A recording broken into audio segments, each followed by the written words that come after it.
حضور کی خدمت میں ایک جوان حاضر ہوا جس کا نام نامی اسم گرامی جابر بن سلیم تھا۔ حضور سے پہلی ملاقات تھی اور اللہ نے اپنے محبوب کو یہ کمال بخشا تھا کہ آپ پہلی ہی ملاقات میں اپنا بنا لیتے تھے۔ ان کے بول بہاروں جیسے اور اصحاب ستاروں جیسے، میٹھی میٹھی باتیں سنی من میں اتر گئی، ایمان نصیب ہوا۔ جانے لگے تو حضور سے عرض کرتے ہیں آقا میرے دامن میں کچھ حکمت کے موتی ڈال دیجئے۔ جو ابھی ابھی ایمان لایا ہے اس کو حضور نبی رحمت صلی اللہ علیہ وسلم نے پہلی نصیحت کیا فرمائی؟ فرمایا جابر کسی کو گالی نہ دینا، اس کو اخلاق سکھائے۔ اور آپ فرماتے پھر میں نے ساری زندگی کسی جانور کو بھی گالی نہیں دی۔ ہمارے بچے بولنا سیکھتے ہیں تو گالیاں سیکھتے ہیں۔ ہمارے گھر کا ماحول ایسا ہے والد بچوں کو گالیاں دیتا ہے اور وہ بچپن میں سیکھی گالیاں کل بڑے ہو کر وہ والد کو بھی گالی دیتا ہے۔ اور میرے نبی کا فرمان ہے مرغے کو گالی نہ دو۔ کیوں؟ فرمایا اس لیے کہ وہ تمہیں نماز کے لیے اٹھاتا ہے۔ یہاں رک کر کے ایک جملہ عرض کروں گا، فرمایا مرغے کو گالی نہ دو، وہ تمہیں نماز کے لیے اٹھاتا ہے۔ آج لوگ علماء کو گالیاں دیتے ہیں جو لوگوں کو دین سکھاتے ہیں، جنہیں استنجا کرنے کا بھی پتہ نہیں نہ ہوتا، جو منہ میں آتا ہے وہ کہہ دیتا ہے۔ فرمایا پسو کو بھی گالی نہ دو۔ تعلیم تو یہ ہے کہ کسی پر لعنت بھی نہ کرو۔ سیدنا صدیق اکبر رضی اللہ تعالیٰ عنہ فرماتے ہیں ایک دن مجھے غلام پہ غصہ آ گیا اور میں نے اس پہ لعنت کر دی تو نبی رحمت صلی اللہ علیہ وسلم فرماتے ہیں صدیق بھی ہو اور لعنت بھی کرے؟ رب کعبہ کی قسم ایسا ہرگز نہیں ہو سکتا۔ تو آپ جی میں شرمسار ہوئے اور اس غلام کو آپ نے کفارے کے طور پہ آزاد کر دیا۔ جابر کو حضور نے پہلی نصیحت فرمائی کہ کسی کو گالی نہ دینا۔ دوسری نصیحت فرمائی کہ جابر نیکی کو حقیر نہ جاننا۔ ہم لوگ گزر جاتے ہیں اس خیال سے کہ بھلا اس کا اجر کیا ہوگا۔ اللہ کی رحمت بندے کو بخشنے کے بہانے ڈھونڈتی ہے۔ ایک بہت بڑے محدث دنیا سے گئے، کسی کو خواب میں ملے تو پوچھا سنائے صاحب کیسے ہیں؟ کہا جنت کا باغ ہے قبر، آسودہ ہوں۔ تو اس نے عرض کی کہ آپ کا کون سا عمل آپ کی بخشش کا سبب بنا؟ تو کہا ایک چھوٹا سا عمل۔ کہا وہ کیا؟ انہوں نے بتایا کہ میں ایک دفعہ حدیث لکھنے بیٹھا، سیاہی میں قلم دبویا، باہر نکالا، لکھنے لگا کہ اس پہ ایک مکھی آ کے بیٹھ گئی۔ فرماتے میں نے اس خیال سے قلم کو روک لیا کہ یہ مخلوق خدا ہے، پیٹ کی پیاس بجھا لے میں پھر لکھ لوں گا۔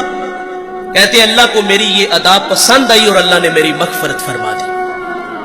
جابر کو حضور نے ایک اور نصیحت فرمائی کہ جابر بن سلیم جس سے بھی ملو تو خندہ پیشانی سے ملو۔ ہم سٹیٹس کو باہر رکھتے ہیں، مذہبی لوگ ہیں ہم، غریب آدمی ٹائم لینے آ جائے تو ہم ٹائم بھی نہیں دیتے، کوئی مسئلہ پوچھنے آ جائے تو ہم مسئلہ بھی نہیں بتاتے۔ انتہائی معذرت سے کہوں گا ایک بندہ ڈسٹرکٹ منڈی بہاولدین سے چلا ہے، ایک کراچی سے چلا ہے، ایک پنڈی سے ہی چلا ہے، وہ لمبا سفر کر کے ہمارے پاس آیا ہے اور اس کی حیثیت کو دیکھ کر تسبیح دے کے مسجد کے نکر میں بٹھا دیا جائے کہ یہاں بیٹھ کے وظیفہ کرو۔ دیکھیے ہم جب کسی کے ہاتھوں میں ہاتھ دیتے ہیں تو وظائف کی کوئی کمی نہیں ہوتی، 1.25 لاکھ مرتبہ پہلا کلمہ پڑھنا ہے، درود پڑھنا ہے، استغفار پڑھنا ہے، ایک وظیفہ ختم ہوتا ہے تو دوسرا ملتا ہے، وظائف کی تو کمی نہیں۔ وہ تو کوئی کندھا تلاش کرنے آیا تھا کہ جہاں سر رکھ کے وہ روئے، وہ من کا کوئی دکھڑا کہنے آیا تھا، لیکن اس کو نظر انداز کیوں کیا گیا کہ اس کے پاس صرف آنے جانے کا کرایہ ہے۔ وہ واصف علی واصف کہتے ہیں تسلیم کے بعد تحقیق گمراہی ہوتی ہے۔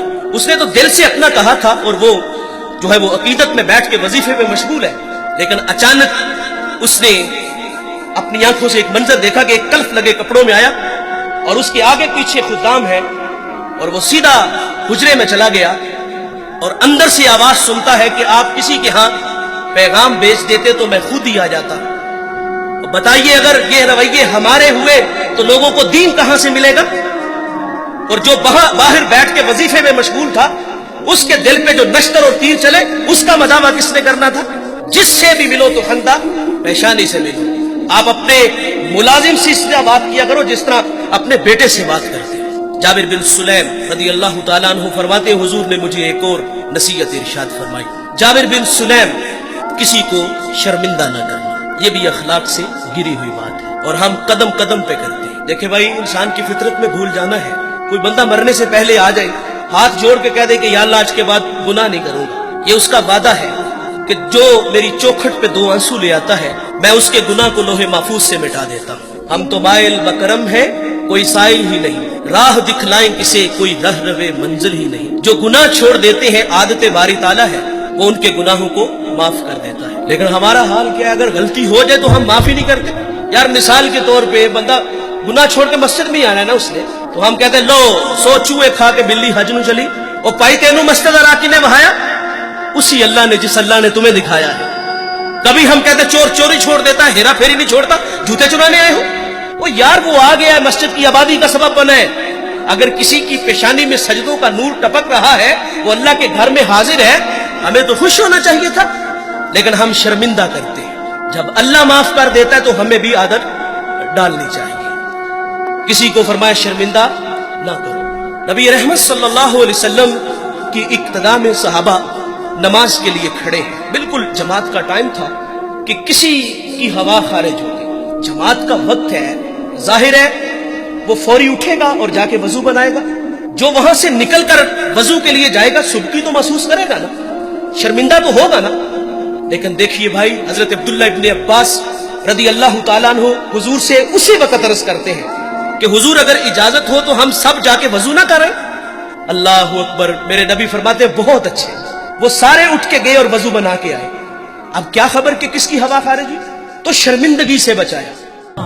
اس ویڈیو کو شیئر ضرور کریں, ہو سکتا ہے آپ کے ایک شیئر سے یہ بات کسی کے دل میں اتر جائے.